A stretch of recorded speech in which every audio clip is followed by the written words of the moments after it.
Olá, boa noite. Estamos de volta e agora nós vamos falar sobre algo que infelizmente acaba acontecendo.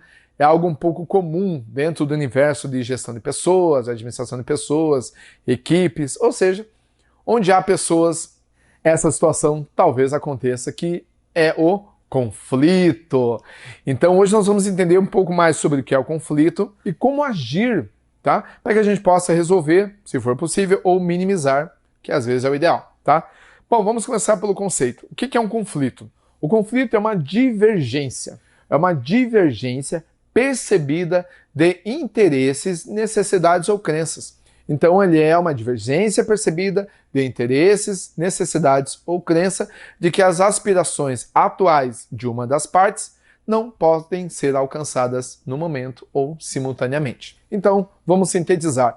O conflito, ele é uma divergência, seja de interesses, seja de necessidades, ou seja, da crença que o indivíduo possua. Bom, professor, como é que surge esse tal de interesse? O conflito, ele surge quando uma das partes tenta alcançar seus próprios objetivos. Também quando a gente tem um ambiente de trabalho totalmente inadequado. Sabe aquele ambiente de trabalho onde tem muita fofoca, muita conversa paralela, onde tem privilégios para um em detrimento do outro? Esse tipo de ambiente é extremamente ruim, é extremamente tóxico. Quando tem também problema de comunicação, pá, olha a comunicação de novo aí.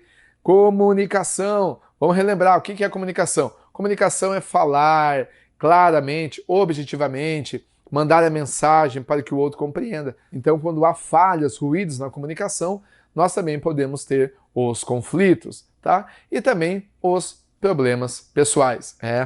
Às vezes a gente acaba trazendo os problemas pessoais para dentro do trabalho e às vezes do trabalho para dentro da nossa casa. Porque o conflito, ele não ocorre somente no âmbito profissional, ele também ocorre no âmbito pessoal, tá? Mas a forma de agir basicamente é a mesma. Então, recordando, o conflito, ele é o quê? Uma divergência de interesse, ok?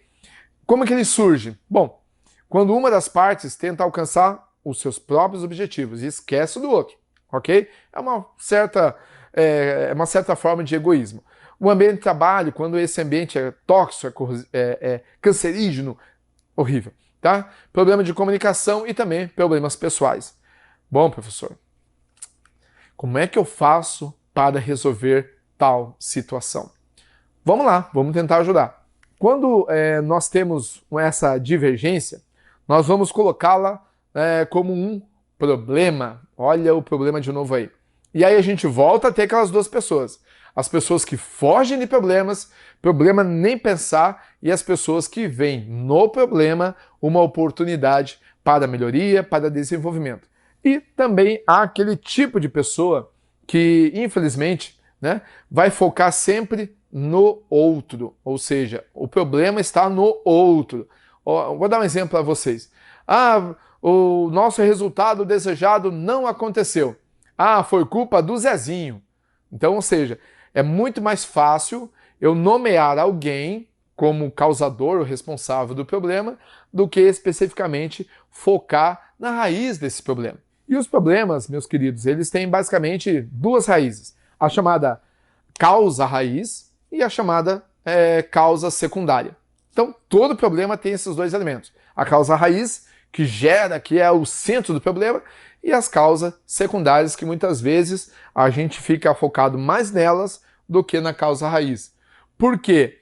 Porque chegar na causa raiz do problema é um pouco mais desafiador. Então é muito mais fácil eu identificar uma causa secundária, que ela fica orbitando de uma forma mais aparente, e eu pego ali e resolvo, entre aspas, desenvolvo uma ação que às vezes não é a ação ideal. Um exemplo disso é que talvez você, na sua realidade profissional, já tenha passado pela seguinte situação. Houve um problema dentro da empresa, rapidamente resolveu esse problema, parabéns, todo mundo feliz. Daqui um mês o problema aparece de novo. Aí faz uma ação, não sei o que, desaparece. Passa 2 meses, o problema volta novamente. O que é isso?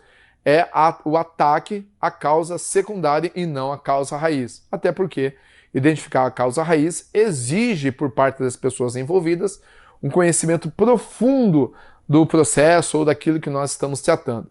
Então, voltando para a nossa realidade, quando nós temos um conflito, é comum a pessoa focar aonde? Na outra pessoa.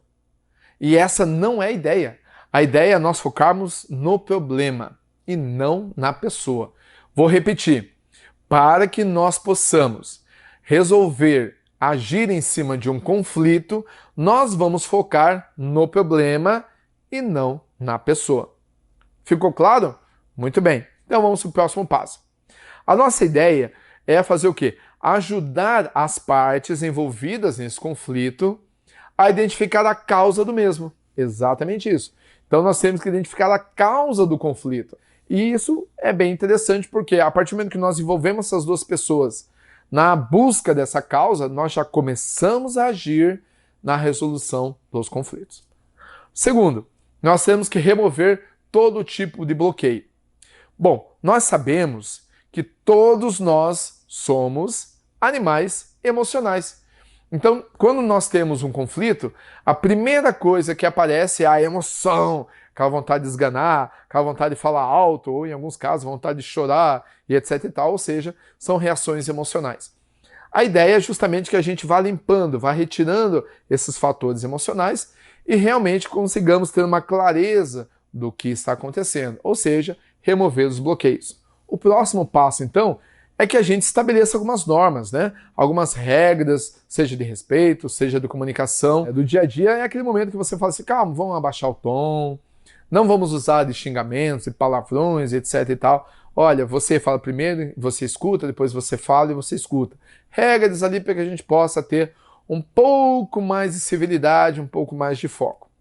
E após isso, nós podemos e devemos identificar soluções possíveis para esse problema, tá? Para resolver esse conflito, tá? Então, a ideia é justamente incentivar que as partes envolvidas ali, além de trazer o conflito, toda aquela emoção, também tragam soluções possíveis, né?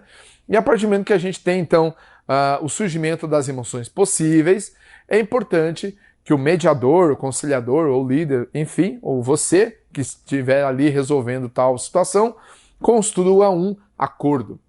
Isso é muito importante. Não esqueçam dessa parte. Construir um acordo. O que é construir um acordo? Então vamos supor que a gente conseguiu ali ter algumas ideias, algumas soluções, e aí você vira e fala assim, muito bem, então agora vamos fazer o seguinte acordo. Você, fulano, você, ciclano, a partir de hoje vão ter tal conduta, vão ter tal postura, ou não terão mais isso, ou não terão mais aquilo. E é importante que as partes sinalizem que elas estão de acordo e que vão buscar não ter esse tipo de conflito novamente. Então, retomando o conceito. O que é um conflito? O conflito é uma divergência de interesses, necessidades ou crenças. Ele surge quando uma das partes tenta alcançar um objetivo X, quando o ambiente de trabalho é ruim, quando há problemas de comunicação e também quando há problemas emocionais. Como é que a gente resolve isso? A ideia sempre é focar no problema e não na pessoa. Que isso fique bem claro. Focar no problema e não na pessoa. Dentro disso, a gente ajuda as pessoas a chegar na causa do conflito, a gente remove os bloqueios, né, aquela emoção, tudo mais. A gente estabelece algumas normas para que esse nosso diálogo aconteça naturalmente. A gente busca soluções, importante que as partes ali contribuam e fechamos tudo isso com um acordo entre as partes e que elas irão se comprometer a ter uma mudança de conduta. Nos vemos então na próxima aula.